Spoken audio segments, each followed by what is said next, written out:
Aloha, Hope Chapel. My name is Jim Mullis, and this is my friend, Blair Stultz, and we want to share with you an opportunity that we had to administer together. My family and I have the privilege of doing a ministry at the Hawaii Youth Correctional Facility, and at the facility they have 3 different locations we go to, 2 for boys, 1 for girls, and this story I'm going to tell you involves what happened in the girls' facility.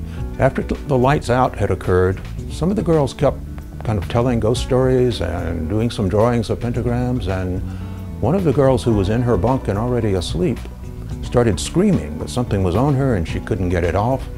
It freaked out all the girls. They called for the guards come and open the doors, and as they're running out, another girl is tackled or tripped but knocked down, and they had to go back and literally drag her out. And this scared the girls to death. They would not even go back into the room that night to sleep. They slept out in the common area. So when I came in the next morning about 9:30, they were really ready to have this dealt with. So I had all the girls from that room, the 8 of them plus a few from the other room, come into a meeting room and really explain to them that they're not dealing here with ghosts. They're dealing with evil spirits, Satan's followers, and that those followers are there to intimidate them, to have them not want to do anything with these Bible studies that we come in to do. So I told them I was going to do 3 things.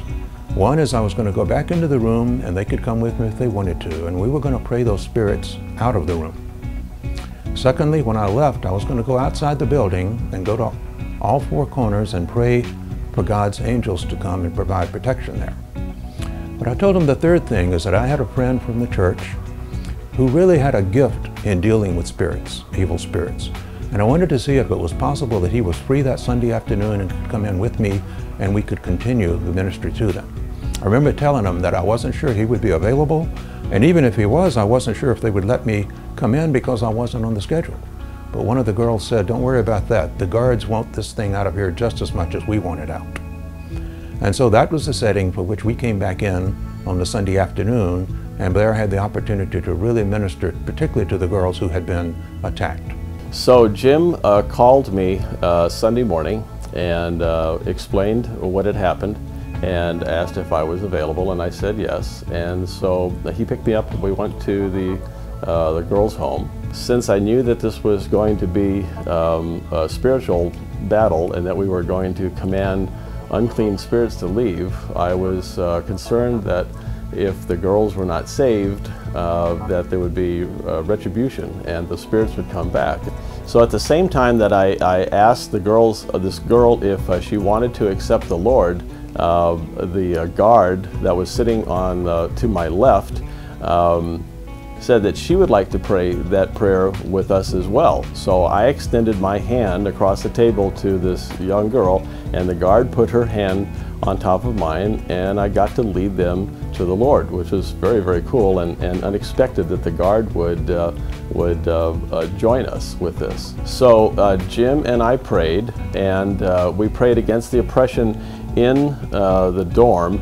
Plus there's a large tree in the back of this facility, and the girls were complaining about hearing voices coming from this tree, and that was also frightening them. So we prayed against that as well.